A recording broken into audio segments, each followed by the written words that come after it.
Welcome to America Open for Business, where we talk with high-growth entrepreneurs and leaders who have found success in one of the world's most important markets. Hello, everyone, and welcome again to another episode of America Open for Business. I'm Cameron Heffernan, your host for the program, and the show is brought to you by Your B2B Marketing, a truly global marketing agency. We help mid-market B2B companies overcome some of the typical challenges they encounter as they enter new markets or expand across borders. So we do end-to-end marketing strategy and content creation execution. Reach out to us to see how we can support your next expansion at yourbtbmarketing.co. Past guests of the program have included Brian Smith, the founder of the UGG Australia slippers and sheepskin boots, billion-dollar brand. Ben Tija, who's the founder and CEO of Earthly Wellness here in Central Ohio. That's a $20 million plus e-commerce brand that's trying to change healthcare naturally. And recently, Jean-Arthur Regibaud, who is the ambassador of Belgium to the USA. Having me, my pleasure to welcome the show today, a close friend and the guest that we're going to welcome from A Player Advantage. That's Rick Crossland, who is the founder of the company. He's an internationally known expert and thought leader on getting the best out of A player talent. We're going to delve deep into what Rick and his team focus on and look at some successes that he's seen with his clients. Please welcome to the show, Rick Crossland of A Player Advantage. Hey, thank you, Cameron. I love what you said there, America Open for Business, and the world being open for business as well. So great to be here. Great. So pleased to have you on the show. And let's start with talking a little bit about Scaling Up. Scaling Up is one of the best known business books in publication, gone through multiple editions and revisions, authored by Vern Harnish, the founder of EO. And you even contributed some copy to one of the more recent editions of that book. You're also a Scaling Up coach, a certified Scaling Up coach. What makes Scaling Up unique in this arena for business coaching? Yeah, well, thank you. I brought a copy of the book. This is the original one. And in fairness, I was a contributor to the last two editions. So been a certified coach for about 10 years. Great program. So what it is, it's a business growth system. And savvy entrepreneurs, you mentioned Entrepreneur Organization, EO, Young Presidents Organization, YPO, Vistage members. A lot of people who are in peer coaching gravitate because of the success their peers have with a system like this. Mm-hmm. So Scaling Up is the original. We have some intimidators, some good intimidators, people who may be taking slices of the system. But we want the purists. Our CEOs want they're typically it can work for more of a startup to scale up, but typically it's a more sophisticated, savvy CEO, and they want it all. One of the things that we've seen is really two major factors that are kind of related. They want their business to literally run like a Swiss watch. So they want everything, the real Rolex. They want everything bulletproof, buttoned down. And the other thing that we see is they want their team to win as much as they do. Mm-hmm.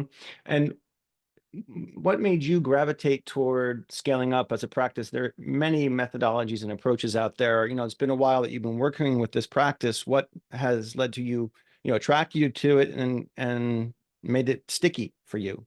Yeah, and again, Scaling Up is a bit more of a sophisticated system. Nothing to might as well say who the other ones are. Primarily EOS, which is a sliver. Actually, EOS was one of the guy who founded it. Gino Wickman was one of I think it was Vern's second coach behind John Anderson. Both those guys were in the Detroit area. I know John well. I've not met Gino yet, but Gino's kind of simplified it. Took a sliver. When you're and it can work just fine at a $10 million revenue company or even a $5 million. Mm-hmm. When you start getting to 20 to 40 to 50 to 100 million to $500 million, our full tool set is people, strategy, execution, cash, and there's a fifth informal one, but very important, arguably the most important, which is valuation, growth valuation. So it's a comprehensive system that looks at all of those 4 or 5 verticals I just mentioned, Mm-hmm. and we just go deeper. A lot of people tools. Obviously, I've parlayed those with the work we've done in the A player, and we can talk about that. But then strategy, right? We just have richer strategy tools. Yeah. Strategy is about everything being differentiated in the business. And that's where spend a lot of my time with teams. I tend to coach the CEO and their teams on everything being different. It's easy to say, a lot harder to do. Mm-hmm. And then execution, right? Where you take that strategy, and all strategy, by the way, is derived from military strategy, where you want to outflank your opponent and win elegantly. It requires just really, really maybe painstaking execution, right? How are you going to do it? Improve your plan. And we'll come back to this because I know we want to talk about it. A lot of CEOs think their teams are better than they are. Mm. You know, build a strategy, put it in a quarterly execution with detailed execution steps, and let's see how good they really are. And again, we want people to win, but most CEOs, they are disappointed in what their team actually can produce when you say, we're going to go take this hill. What's the plan to take it? And Interesting. the fourth is cash, right?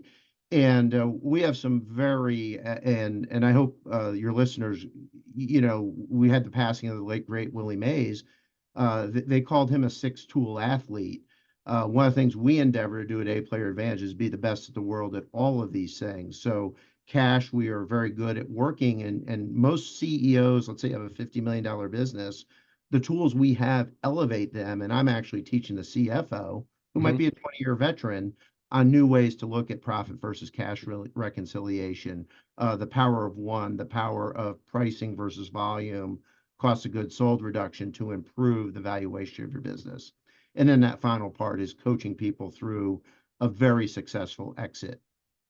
So your program focuses on the four components: people, strategy, execution, and cash. Done correctly, following your program, the scaling up methodology then drives a higher valuation.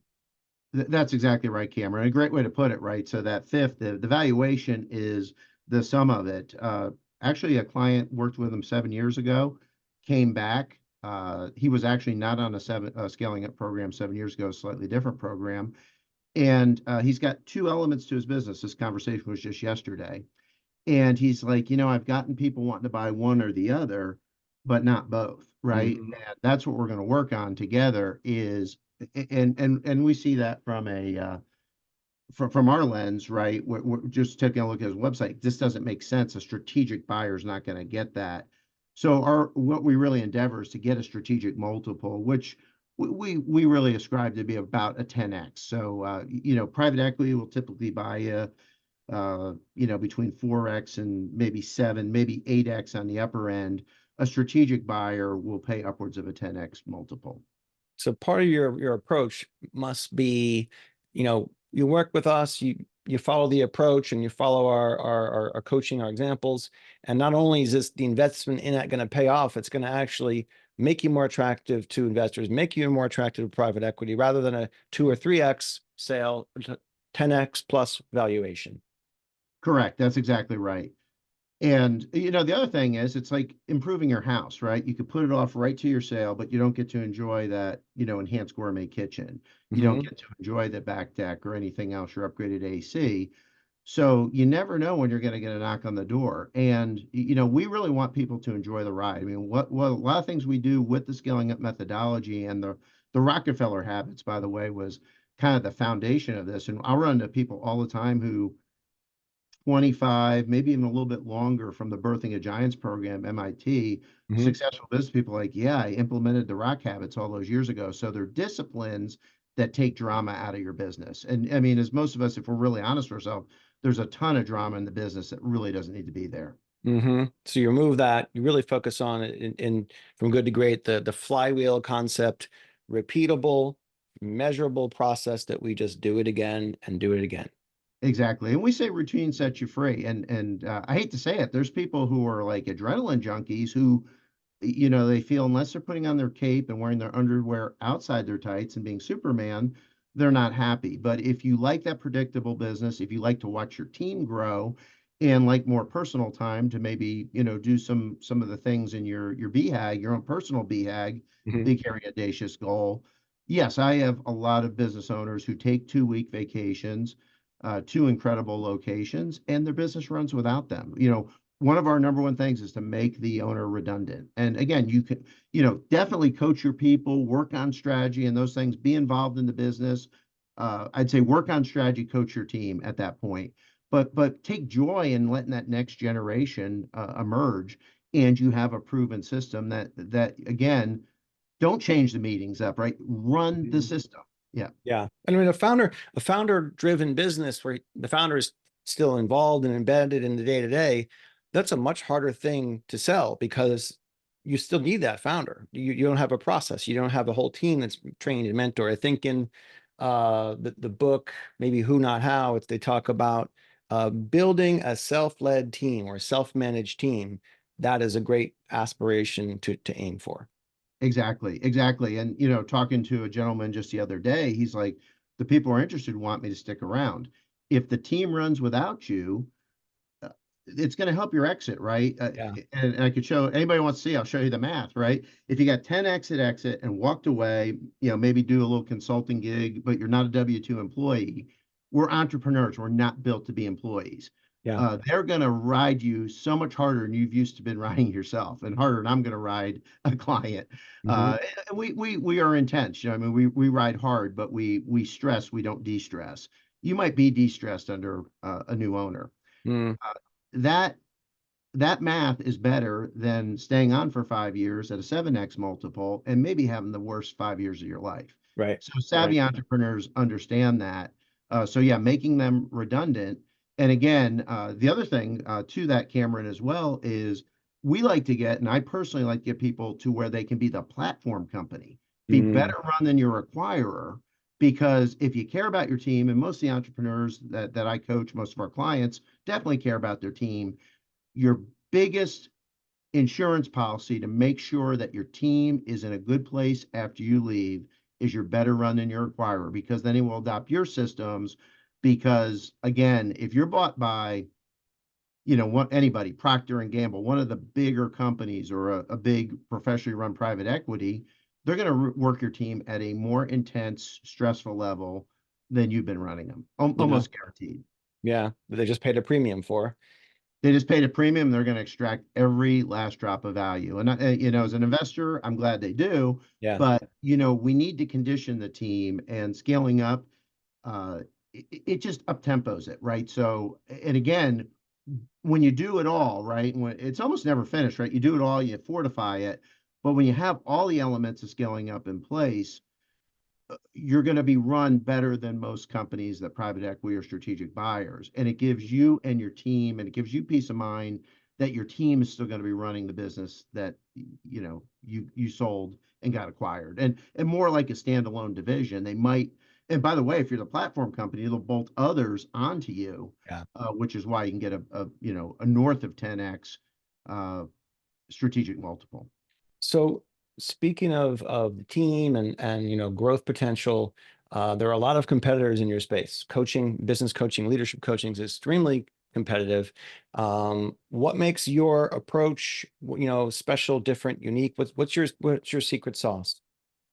Yeah, I mean, really, too, Cameron, as I said, we do people, strategy, execution, cash better than anybody else. It's 100% solution. You probably don't need a fractional CFO, for instance, if you're working with us. So that alone, and back to the Willie Mays example, being strong across the board, right? There's a great book I'd recommend to your listeners that you and I were talking about this morning, called The Right Call: What Sports Teaches Us About Business and Life. And when we look at organizations or we look at people, right, there's a weakness. Professional athletes work on their weaknesses, and that's part of what we're doing with scaling up. And as they say in the book, I'm a tennis player. Don't live your life running around your backhand. Get good at your backhand so you can crack it. Actually, usually hit a backhand a little faster than you can a forehand. Actually, a lot of people don't know that because of the biomechanics. It's great to hit a backhand winner. So that's one, is we sweat all the details, and we're building you a very balanced attack. The second one is we eat our own dog food. We're a very congruent practice. We're actually doing our strategic plan, which typically are quarterly in cadence. Our one phrase strategy, which is the key to making money, is 1-2 punch. So 1-2 punch for us means coaching, plus we're the only scaling up practice that actually has a boutique A-player recruiting arm to it. Okay. So I have two people on my team who do that extremely well, perfect for the mid-market. And we get people some of the best A players I've ever seen. I mean, we get thank you notes almost daily, like, oh my God, this talent is incredible. How Yeah. did you know? And we have a lot of secret sauce on that, derived from our work on the A player, as I mentioned. Okay. And Rick's holding up the book. He literally wrote the book. Yeah. So in this case, A Player Advantage is both the name of the book and the name of Rick's company. What is an A player?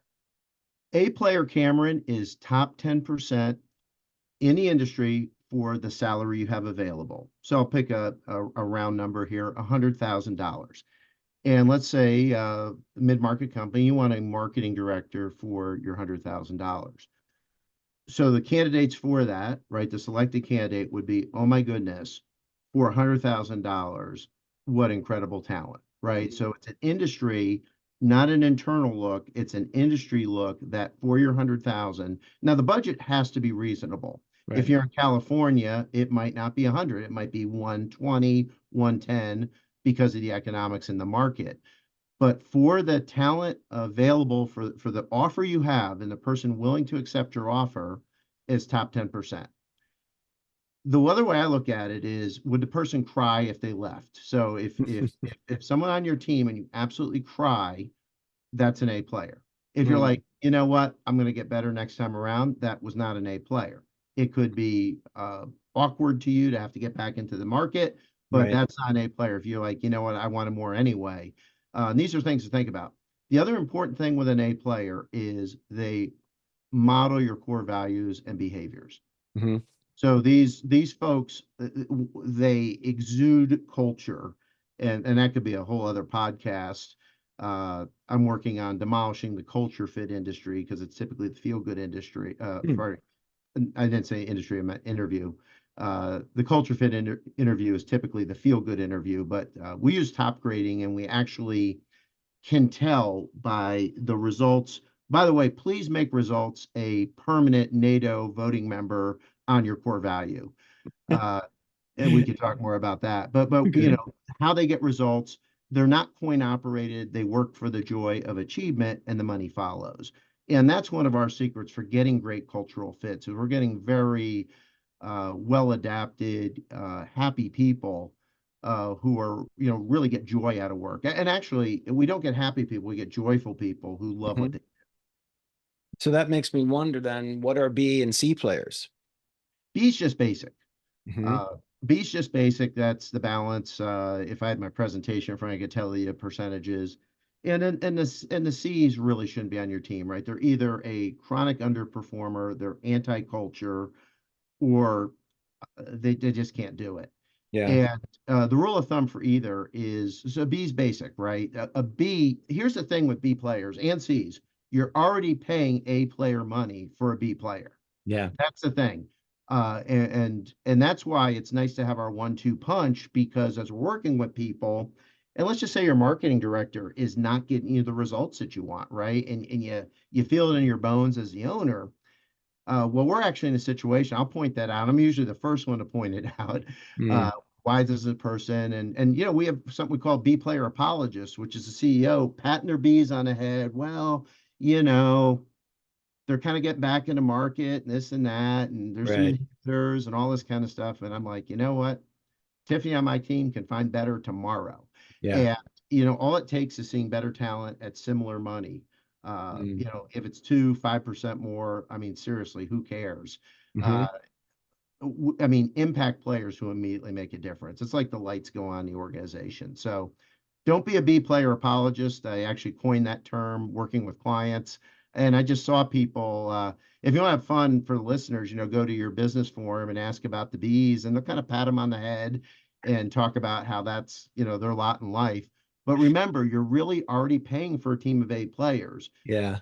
For the Bs and the Cs, they have 6 to 9 months to get into an A player status.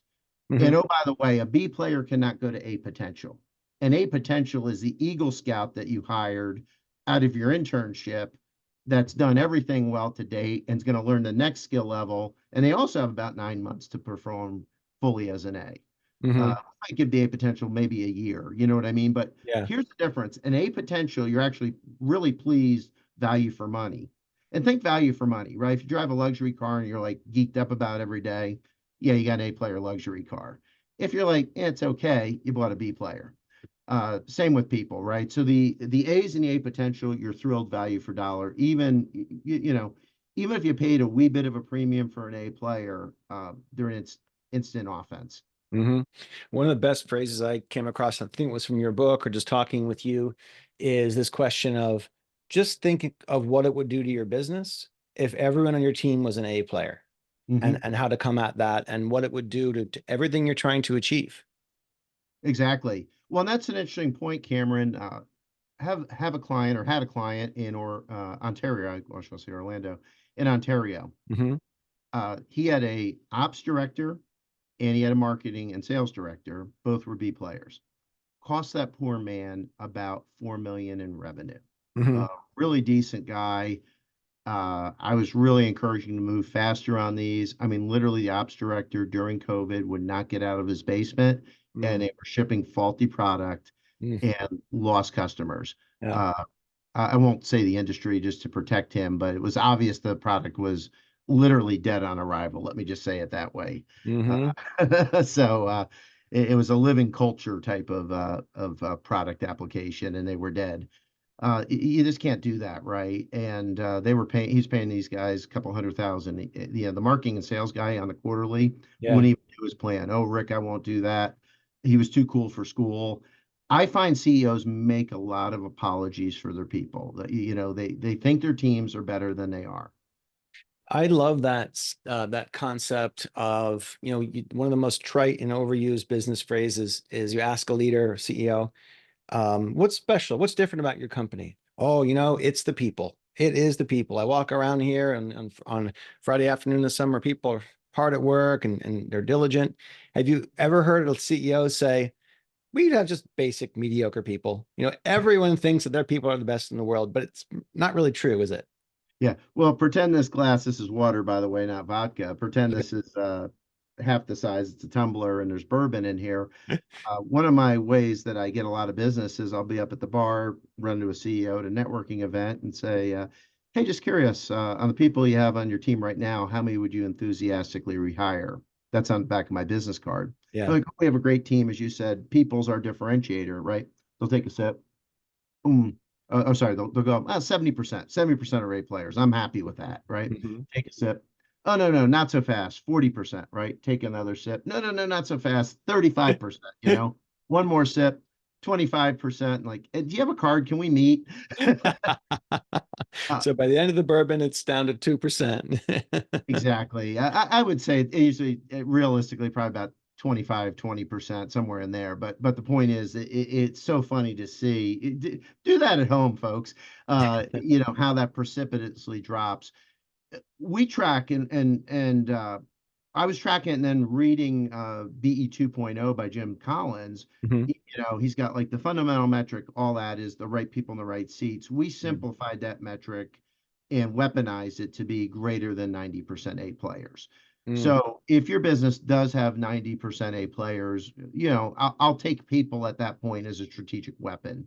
And I Mm. would say your real assets, probably your rifle shot recruiters, your top grading, your interview technique, all those kind of things that yield, you know, where you become like Duke basketball, where you reload, you don't rebuild.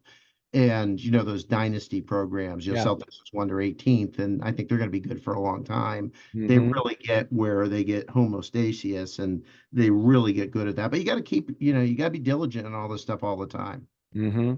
Yeah. What are the But yeah, Pittsburgh? categorically, yeah, you also have AP and AR. Everybody has that. Everybody's got people. So yeah, unless it's exceptional, I'd say a high number greater than 90% A's. That's my recommendation. Hmm. If you're just starting out, do 80%. That's still a decent number of truly A players. And track that monthly. When you get to over 90, yeah, you're elite at that point. And everybody else should be in process, right? So your B should be on notice. And I think I skated over this before. There is no better feeling in getting a B to an A but that is hard work. And I will say Mhm. this because I do this. My next book that I'm writing is called Coaching Up. And firsthand, 15 years of doing this, most CEOs and your team members are not very good coaches. You Right. know, just not. That's why I'm writing that book. I wrote the A player or define what A performance looks like. This is how to coach up your team. We're far too soft on people. Uh, Watch Bill Belichick, Nick Saban. Watch a practice. There's plenty of them on film. And Hmm. then put a whistle in your mouth. Coach like that, and you'll do great. Yeah. I mean, I mean, part of your initial engagement with clients must be a lot of assessments, really difficult, challenging questions. And by the way, that's what a good coach does too.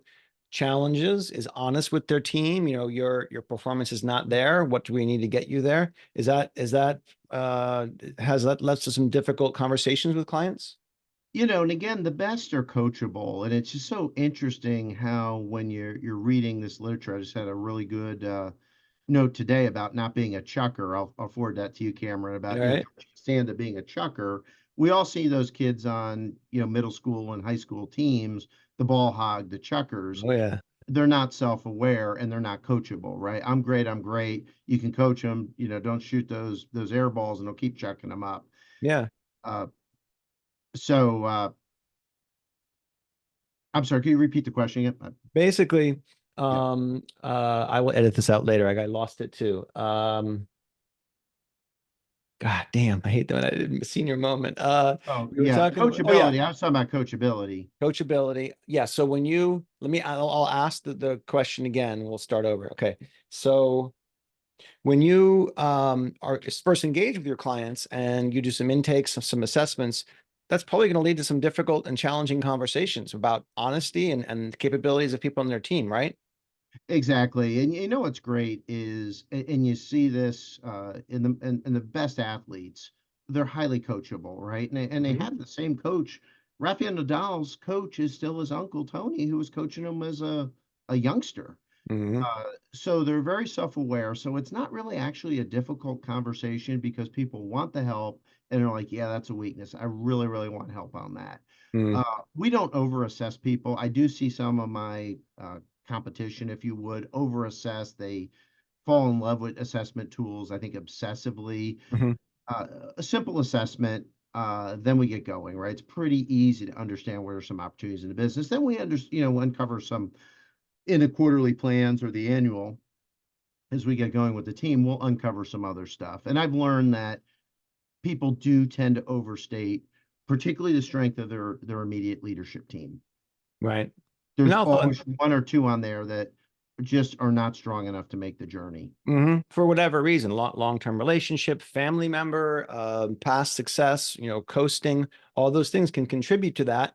And the longer you know somebody, that can often lead to, well, familiarity. They've been doing it for such a long time. Tony's doing a great job. Why make a change? Yeah. We were talking earlier about the chucker back to coachable. So a chucker is George Costanza. There's a Seinfeld clip where he's just throwing up, terrible shots and air balls. And, George is not coachable. Hmm. The best CEOs are highly coachable. Their team members are coachable. And I mean, I've seen this. I'm thinking of a young man. He didn't win probably, well, my best program is coach the CEO and three other executives on the team. Everybody Hmm. gets a bi-weekly coaching session. This guy thought he was too cool for school. Hmm. Uh, Finance professional. By all accounts now, he absolutely loves coaching, and that client is at the forefront of everybody getting coached. And I help them with content from my newest book, Coaching Up rather, to do that, right? So now they have a culture of coaching, and he's all gung ho on it. But there are a lot of people, they don't want to be exposed, right? They Hmm. don't feel they need it, and that's limited self-awareness because we could all get better. I mean, I'd love to hit over 100-mile-an-hour serve. That's going to be a big goal for me, or it is a big goal. I Yeah. need some help, you know what I mean? And I'm not going to get there without help. Yep. And I love hearing like LeBron has a coach yeah, and people at the top of their field have nutrition coach or stretching coaches and they bring them on the road with them. And like, that's a commitment and also an understanding that even though I'm at the top of my game, I need to stay there and keep improving just to stay ahead?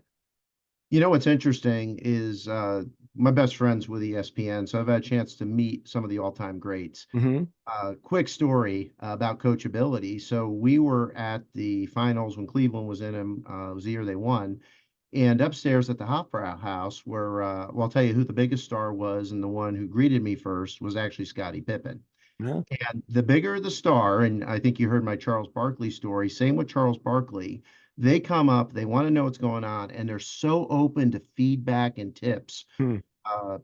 Steve Lavin, who's now a coach in San Diego University, uh, he would ask me, "Hey, Rick, how was my broadcast?" When he was a Wow. broadcaster for Yeah. ESPN and Fox. Like, they want feedback, and it's just amazing. And there were some other well-known players with Scotty. There were about 6 of them hanging out and chilling. We came up, and it's just interesting how they want to know what's going on. What are you doing? And Jalen Rose was at the same event, not in Mm. the room with Scotty. He has a foundation. He was like, "Hey, as a coach, what tips do you have for me, Rick?" I mean, it's just amazing how coachable these guys are. Right. Right. Yeah, I think embedded in there too is good leaders, great leaders have this inborn curiosity too about, how does this work? How can we make it better? How can we make this foundation a success? And that's really, I don't know how you can coach for that. yeah, Be exactly. curious, As also I was thinking about this the other day, relative to sports coaching. Again, being a tennis fan, anybody in the men's top 50 probably could destroy their coach on the court, right? They are Hmm. better players, but they can't see their swing. Yeah. And they also can't see their practice habits, right? So that's what coaching brings to it. So, uh, those who I know my business than anybody else, right? But those who are open for an edge, uh, there's kind of several levels going on, and a coach brings a different, and I'm not just saying perspective or sounding board, but different tool set. Uh, let's just take the example we were talking about valuation earlier. You've Hmm. got a great widget, right? And Hmm. that widget, I'll call it the good looks widget, is going to get you a decent multiple.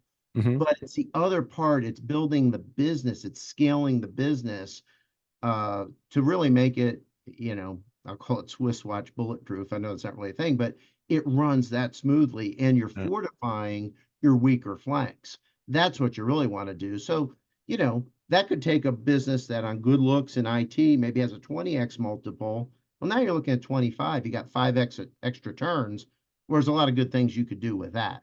Hmm. Hmm. What does a good client, profile look like for you? Any particular type of leader or industry or sector that you're better suited for, or is it more agnostic than that? Let me think on the sector for a little bit. Attitudinally, the juicy core customer always comes from the attitudinally. Hmm. It's people who really want that Swiss watch business, and they want their team to win as much as they do. And they recognize that they need more A players. And they are also, from a coachability, I am positioning with people, 3 years from now, we're going to hit a hard point that, either, it's going to be a downturn, or, something that was working, we need to pivot the strategy. Or the other thing that could happen is, you just kind of get tired showing up for practice. And I'm looking for people who will persevere through that, right? When Hmm. things feel a little routine, wow, this is the same thing. We were talking about the same things we did last quarter. But a lot of times that's when you're at your all-time profits, right? So it's like Hmm. keep going, keep going. So people were long-term view in mind. Uh, Again, talking about the sports coaches, no one's going to go out, Patriots, anybody, whoever's the best in the NFL this year, hopefully my Green Bay Packers, they're going to go out with a coach on the field, right? And again, pro athletes get that, and there's that practicing with precision. It's getting better at strategy. Like, once you mastered this, you can get a little bit more exotic, right? You can go and you could take a core competency and pivot that to a new market segment. Okay. Most people try to do that too soon, and the foundation's rickety. Hmm. Hmm. What does a good successful outcome look like for clients at the end of this journey through your Yeah, coaching program? what I tell people, Cameron, is, if they're working with us 3+ years, they're not going to recognize their business in a positive sense, Hmm. right? Uh, in that time frame, I think maybe it was 4 years, we 6x somebody's business. That's a home services business. Very strong business right now. I actually had a client exit at a 67x multiple. That cannot, that probably won't happen again for a Wow. while. They were a platform company that just was the platform of all platforms. Yeah. And then that's an obscene multiple. Uh, but just really good exits. Had some companies go ESOP where their employees Mm. were able to buy them. By the way, that's a great big hairy audacious goal. That really is a lot of what's in it for the team. But yeah, healthy multiples, great exits, a multiple on revenue, outsized industry profitability, businesses that maybe were making, 8% net income, now making 15, 16, which is a game changer. Candidly, even if you go from 8 to 12% is a huge, huge improvement to your profitability and cash flow. Mm-hmm. This time of year, mid-year, between quarters, a lot of people doing their strategic planning. What's an insight that you can share with listeners on, how do you guys do your own strategic planning, for instance, or how do you coach with through the methodology to make it most effective? Yes, so great question. So we're actually doing ours on Friday.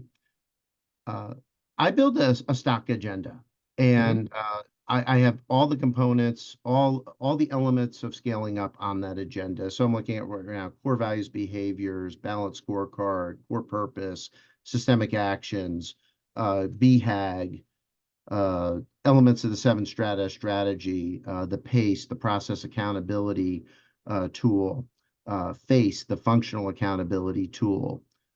So all those things on there, your profit per X, your profit per unit of one, your X factor, your 10X to 100X underlying advantage, your one of my favorites, I love all this stuff, differentiating activities, like how are you truly different? Yeah. So if you look at all that, I think I looked the other day, it's over a 12-hour agenda. It might be 15 hours Wow. content if you were going to do that. Yeah. Uh, my personal practice, because I believe people are fairly maybe time constraint is on the quarterlies. I do a day, and we pick from that list ahead of time. We cull it down. I work with the CEO on that, and we hit that Mm-hmm. list. However, if we're getting yield on something on the agenda and the team is super engaged, and yield meaning, yeah, this is gonna either streamline a process, help us with execution, there's profit in what we're discussing, Mm-hmm. any kind of positive, quantifiable yield, I'll let, I always say it's a directional agenda because this is a team sport and I want people really digging in. Mm-hmm. Things aren't what they see, and you can tell an elite team when they really, really understand a scaling up concept like profit per X and chew on it. What could this be? Because there is a lot of money and a lot of smooth sailing in getting those things right. And a lot of team members don't have the mental rigor to do that, right? They're that kind of too cool for school person we're talking about, where Yeah. I got it, I got it, just leave me alone. I'm busy, let me do my thing. But that quarterly plan is you as the CEO, you as your executive team, that is your critical think time, right? Mm-hmm. That's our time to go together, chase that BHAG, and put together a really, really concrete set of plans. And here's another secret from that. So Yeah. stock agenda, we prioritize the agenda. You do that with the CEO, with the only caveat being if we're really on something, and we'll chat and we'll say, you know, CEO, do you want to keep going here? And a lot of times, yeah, or boy, we got a good place. Let's move and we want to cover some more of the agenda. That's the CEO's choice at that point. We broker that. The other secret we do, and I don't think anybody else does this, is we carve out time in the day for everybody to go heads down and knock out their own company level priority or a big functional level. Mm-hmm. And so we do this in about 45 minutes. And that's where we see A players separate from B players again, because a B player just can't build a strong, strategic, and well thought out plan. A's can. And then once that's done, we do a round robin and everybody shares their plan and we look for integration points and handoff points. And for a well-functioning teams, you'll hear, hey, do you have that? And we do Mm. this all in a cloud software, Cameron, Mm-hmm. and you'll see those handoffs and such. And it's a beautiful thing. And elite people, like their plans make sense. The Mm. proverbial, most of our clients do so well that if you won the lottery, you'd still hang around. But Yeah. if you won the lottery, that somebody else, your next day player, could pick up that plan and execute it. Okay. So your fundamental belief is you can't go or you can't make an employee make a shift from being a B player to an A player. No, I believe some are coachable. I believe that most people are not coaching stringent enough, hard enough. Mm-hmm. I had to say today, I am working on a personal improvement plan. We are, believe it or not, taking a C. I would believe the current status is B. They're happy with her progress. Mm-hmm. But I asked some coaching questions. This was just yesterday, and her leader, I'm like, your leader didn't ask you this, right? So I don't believe her leader is pushing her hard enough. Right. Right. The CEO couldn't actually I actually told this person that the easy thing for you to do would be to find another job, say these people are crazy and this isn't for you. I Yeah. said, you are exposed, and this is an almost $200,000 executive. Somebody's going to catch you up on that. So she seems to take my coaching.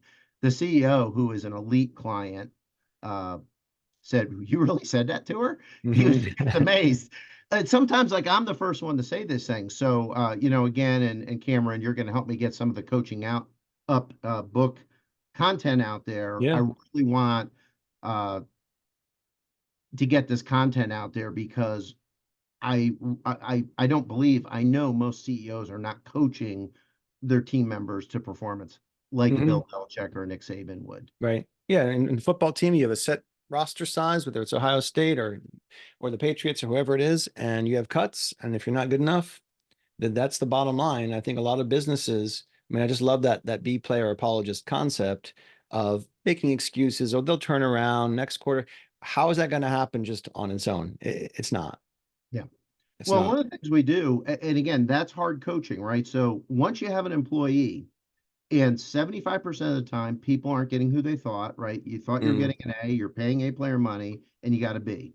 And then there's no formal coaching. Please don't call them one-to-ones. It is a coaching session. mm, Uh, and your best weapon at that point is a weekly coaching session. If you can't do weekly, then do biweekly. If you can't do mhm, biweekly, do monthly. All coaching starts with a goal. How are your goals, right? How are you doing on your quarterly priorities? Uh, a skill element of that. And this is why your leaders need to know the job to be done. And that's why there's a lot of B player managers. They don't know what their people should actually be doing. mm, And, we expose all this stuff. We have a tool called the A player agreement, which is a job description on steroids, where it's like a miniature playbook in a 3 to 5 page document. Then we have a playbook. mm, And, too often, uh, they'll hire somebody from their company and that new executive shows up, B player, and all they do is talk about their old company. And we mm. call that the one time at band camp phenomena. Well, one time at my old company, we did this and this. So we formally call them band campers. I love it. Oh, well, I'm gonna. So that hardcore coaching, like, I need you here. So one of my best ever clients named Sean Richard at Palmer Donovan, we innovated the I need you here. And like, and here's what you do, by the way, like the issue isn't B versus C, it's non-A players, right? So what Right. percent A players, what percent non-A players? And I need you here. I need you to be an A player. Are you saying I'm not an A player? I need you to be an A player. So Yeah. you're saying I'm not. Yes, I'm telling you, you're not an A right now. We need you here. Right. Like that concept of a C player could be that for either they're in the wrong role or in the wrong company. The culture fit is not there. It's just as harmful. Could actually be worse. I've heard these people often called terrorists because they're going to their employees complaining about the workplace, complaining about the team. That's dragging down the morale of the others. They're doing so much harm on the team than just a B player who's kind of cruising along. Yeah. If we got a moment on this, and Cameron, I feel like we can go all day long. All right. So if you have a grid here, this is performance and this is your culture fit. So Hmm. you got two forms of C's. One is the corporate terrorist down here, right? Really good at performance. They've got the motor, which I appreciate. What I have found, and I'm in the minority on this, is a lot of times the CEO is putting up with other fools, family members in the organization, right? And that person is acting out. Yeah. I'd say probably 8 times out of 10, it's that. Uh, the other times, the 2 times out of 10s, they're either a Branch Davidian, a psychopath, or a coin operator, right? They're all out for themselves, right? A Hmm. narcissist, right? So 2 times out of 10, maybe two or 3 times out of 10, they're a narcissist, Branch Davidian, that kind of person. Hmm. Uh, but 7 times out of 10, when you clean up your own core values and stop paying favorites with underperformers, that person tends to get in line and you already have the performance. The Hmm. performance was there, just like the child, they were acting out. The the ones I see as like the hypertension in the organization, the silent killers, are these lovable slackers because they do not have a motor Yeah. and they prey on your core values. Be very careful if kindness is a core value because I actually believe freeing someone else to be great somewhere is actually kind, and letting them just suffer Yeah. and float around or observe wages that should go. You got A players, but you can't pay them bonuses because these guys are sucking out the profit. Uh, those I think are actually the bigger problem, and those are the Mm. ones that the B player apologists pat. Well, they're so good for our culture, such a culture fit. Right. Please make results a perma value on your culture fit. That's Jim from The Office, isn't it? Lovable slacker. Jim Halpert. Yeah, you and I talked about that, and you Yeah. picked up on, yeah, lovable slacker, and Jim Halpert has control over Michael. Hmm. And we've Yeah, never seen his quarterly numbers, so I don't know how he's producing. But ultimately, doing more harm to the organization. Those kinds of people, I wonder if they could put as much time and effort and energy into getting around responsibilities and skirting what they need to be doing, how successful they could be. If they put all that energy and effort into just work and learning about their customers, how much things could be different. yeah.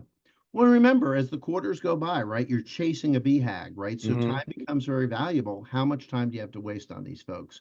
I believe, by the way, everybody has an opportunity to be an A player somewhere, just Hmm. maybe not your organization. And so clear rules, core values, A player agreements, playbooks, Hmm. performance standards.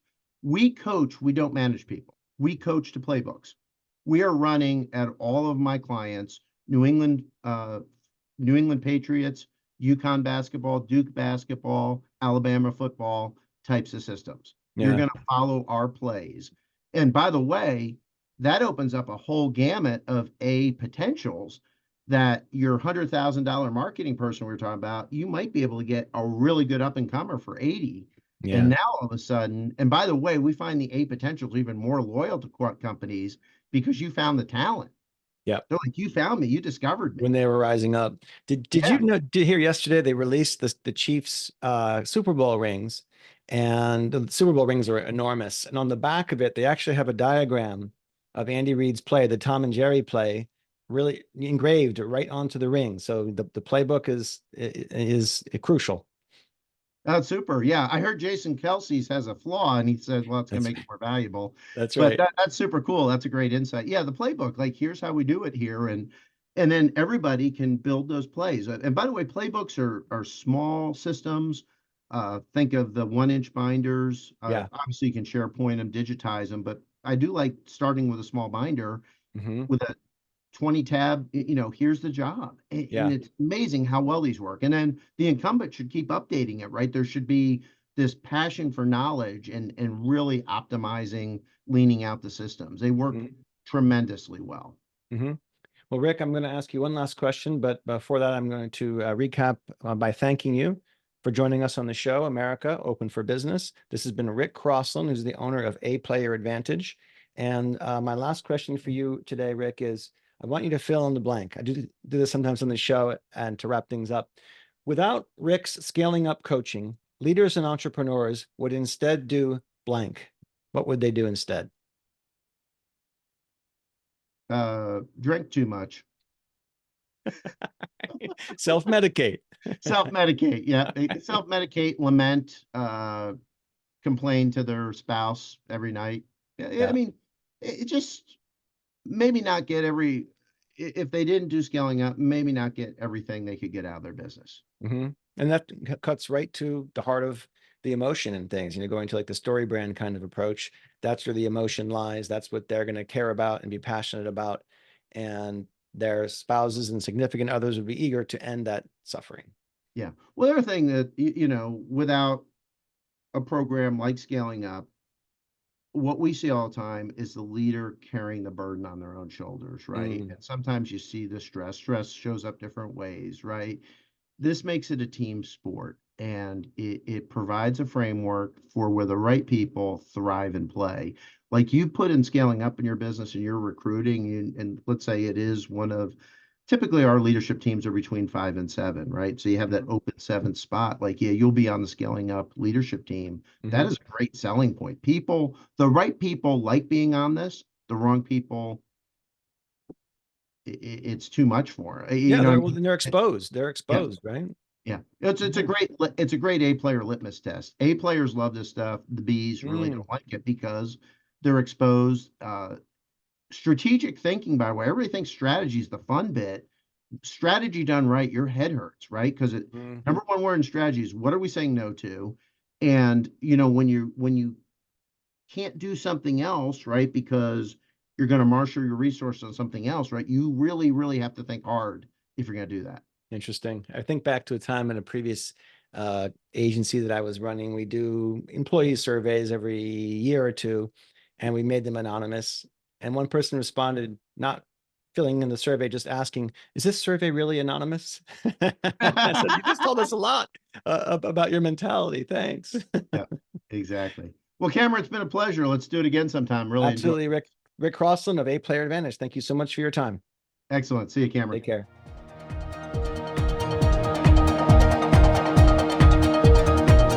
Thanks for listening to the America Open for Business podcast. We'll see you again next time, and be sure to click subscribe to get future episodes.